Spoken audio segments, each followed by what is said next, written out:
መቼም እስልምናን ከተቀበልኩ ጀምሮ እንደ ጁምዓ የሚያስደስተኝ ቀን የለም። በጣም ነው ሰለብሬት የማደርገው፣ በጣም ነው ደስ የምለው፣ በጣም ነው እንጂ የማደርገው። አሰላሙ አለይኩም ወራህመቱላሂ ወበረካቱ። እንዴት ናችሁ ሙስሊም ወንድምና እህቶች? ጁምዓ ሙባረክ ብያለሁ። በቃ እኔ ጁምዓን ምንም በቃ ሚስ ማድረግ አልፈልግም። ማታ ነው የምጀምረው ዝግጅቴን። ማደርገውን ጀለቢያ፣ ማደርገውን ኮፍያ፣ ማረገውን ሰዓት፣ ማደርገውን ቀለበት ማታ ነው የምዘጋጀው፣ ማታ ማለት ነው። እና ስለ ጁምዓ ማንም አይነት መጥፎ ነገር እንዲነግረኝም እንዲያብራራልኝም አልፈልግም በጭራሽ ማለት ነው።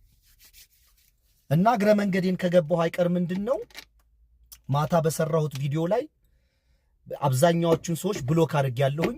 አሁን የሚቀሩትን ደግሞ ብሎክ አደርጋቸዋለሁ። አሁን አደርጋቸዋለሁኝ። አደባባይ ሊወጣ ንግግር፣ ሐሳብ፣ ትምህርት ያን ትምህርት ፒክ አድርጌ ጥያቄ ስጠይቅ ምንም የማይገባችሁ ፍጥረቶች መጀመሪያ ተማር ዝም ብትልስ ምናምን የምትሉ እንደናንተ ዝጉኝ እንድቀር ነው እንዴ? ነው እኔ ዝም ማለት አልችልም። እኔ አእምሮዬ ይሰራል።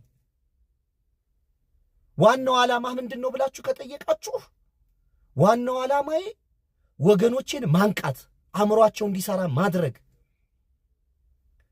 አሁን እኔ ማታው ወሃብይ መሆን ምናምን ያ የመግቢያ ቋንቋ ነው። አሁን እኔ ስለ ወሃብያ ዕውቀት አጥሮኝ ነው ሳላውቀርቼ፣ ስለ ሻአና ሱኒ ማወቅ ሳላቀርቼ፣ ስለ አልሐበሽ ማላቅ መስሏችሁ ነው? ስለ እያንዳንዱ በዝርዝር አውቃለሁ፣ በቂ ዕውቀት አለኝ። ግን ምንድነው ያንተ ዓላማ ካላችሁ ሰው አእምሮው ንቁ እንዲሆን ማድረግ፣ በቃ ማሰራት፣ ስታርት ማድረግ፣ እንዲጠይቅ እንዲነጋገር ማድረግ እንጂ በእያንዳንዶቹ ያለው ክፍተት ጠፍቶኝ ነው ሳላነብ ቀርቼ ሳላውቅ። በተለይ ደግሞ ከአንዱ ቆይ እሱ ላይ ቪዲዮ ሰራለሁ፣ 1 2 3 ቪዲዮ ላይ እዛ ላይ ቪዲዮ ላይ በኮሜንቶቹ ሪአክት አደርጋለሁ። እና ዝም ማለት ምንድነው እንዲህ ለቆጥር እንዲህ እና እኔ እንትን አንድ ነገር እርግጠኛ አድርጌ ልንገራችሁ። አዳዲሶች ከሆናችሁ የድሮ ብሮድካስቶችን ተመልከቱ ወይም ስለኔ ጠይቁ። እኔ አእምሮ ይሄ ስራ የሚያቆመው አፈር ወደ አፈር ሲመለስ ካልሆነ በስተቀር በህይወት እስካለው ድረስ ማሰብ፣ መጠየቅ፣ መነጋገር፣ ማወያየት አላቆምም።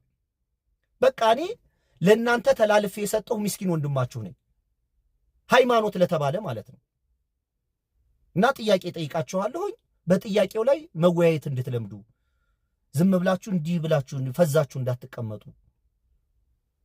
ዋና ዓላማዬ እሱ ነው። በቃ ከዛ እኔ ራሴ የማምነው እምነት አለኝ። እምነቴ እንደናንተው እስላም ነኝ። በቃ